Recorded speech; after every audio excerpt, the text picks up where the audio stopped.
Olá a todos vocês, bom gente aqui vim fazer mais um vídeo sobre a série Dificuldades Textuais. O cego foi curado por Jesus quando este entrava ou saía de Jericó. De acordo com Lucas, o cego foi curado quando Jesus entrava na cidade de Jericó. Isso está em Mateus, capítulo 18, verso 35. Porém, Mateus e Marcos declaram que a cura aconteceu quando Jesus deixava a cidade de Jericó. De novo, os relatos parecem não estar de acordo. Alguns creem que, segundo Lucas, a cura, na verdade, aconteceu quando Jesus saía de Jericó, dizendo que foi apenas o primeiro contato o que se deu ao aproximar-se ele de Jericó. Lucas 18, verso 35. E que o cego deve ter o seguido por toda a cidade, já que ele não parava de clamar a Jesus que o curasse. Você pode ver isso nos versos 38 e 39. Mas isso parece ser improvável, já que o versículo seguinte, no capítulo 19, verso 1, logo depois da cura, diz: entrando em Jericó, atravessava Jesus a cidade. Então, veja bem, a posição do tempo de relatos aqui que tem que ser muito interessante. Uma vez Jesus chegou na casa de Pedro, e foi relatado por um dos discípulos, o autor, de que aquela mulher quebrou um vaso de alabastros e jogou sobre a cabeça de Jesus. O outro autor, ele diz que aquela mulher lavava os pés de Jesus. Então, lavava a cabeça e lavava os pés. Então, você tem uma temática de tempo ali. Isso é muito importante. Por quê? Porque o autor, quando ele chegou, ele diz que Jesus estava sentado e que a mulher quebrou o vaso de alabastro e banhou a cabeça de Jesus. O outro autor dá-se a entender que chegou depois do relato e viu aquela mulher banhando já os pés de Jesus, ou seja, já na parte final. Então não há uma contradição nenhuma, apenas uma diferença de tempo. Então, outro responde a essa questão observando que havia duas Jericó, a velha e a nova, de forma que Jesus saiu por uma e entrou pela outra. É a mesma coisa dizer que eu falo aqui do estado do Rio de Janeiro. Mas muitas das pessoas falam assim: onde é que você mora? Eu moro no Rio. Você não fala do Rio de Janeiro.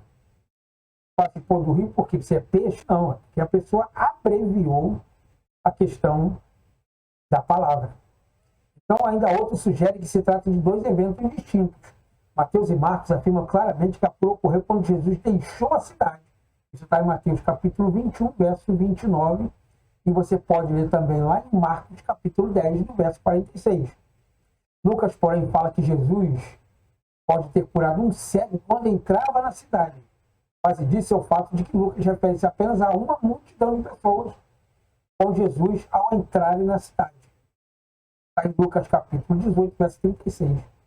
Mas tanto Mateus, no capítulo 20, do verso 29, como Marcos, no capítulo 10, do verso 46, destacam o ponto de que a multidão era respectivamente grande e numerosa quando Jesus saiu da cidade. Se a notícia da cura milagrosa falar da entrada da cidade tivesse se espalhado por toda Jericó, isso explicaria o aumento de número de pessoas da multidão. E por que dois cegos permaneciam do outro lado da cidade, esperando o momento de pleitear a cura a Jesus?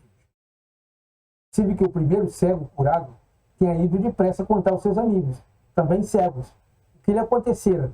Ou quem sabe, os outros dois cegos já estivessem postados do outro lado da cidade, mendigando no seu lugar de costumeiro.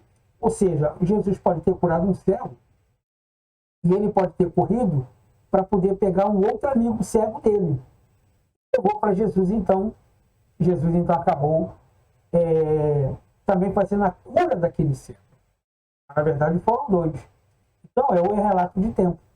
Um pode ter visto Jesus tendo curado o cego naquele momento, mas o outro pode ter visto aquele mesmo cego chamar um outro colega dele e Jesus curar ele. Então Jesus curou aquele cego e curou aquele que ele chamou também. Então, de qualquer forma, não há uma dificuldade intransponível nessa passagem. Os dois relatos podem ser entendidos de uma maneira perfeitamente compatível. A única diferença que nós temos é uma diferença de narrativa devido ao tempo que foi descrito essa maravilhosa, vamos dizer assim, compaixão de Jesus e o milagre ter feito sobre aqueles homens. Então, a gente tem que entender muito dessa questão de tempo, né, de língua, porque muitas pessoas falam que o Êxodo é um plágio de outros relatos bíblicos, assim como na questão da Arca de Noé também, né, tem a epopeia de Gilgamesh, quem foi que falou primeiro, quem foi pelo segundo. Na verdade, nós temos os relatos bíblicos, mas nós não temos as datações ao qual esses relatos. Isso que é um problema. A Bíblia ela foi escrita muito depois da questão da epopeia de Gilgamesh. Mas qual é o foco principal dali? É que houve um dilúvio sobre a terra. Então não tem contradição quem fez o plágio de um ou quem fez o plágio de outro. As pessoas se preocupam com coisas mínimas.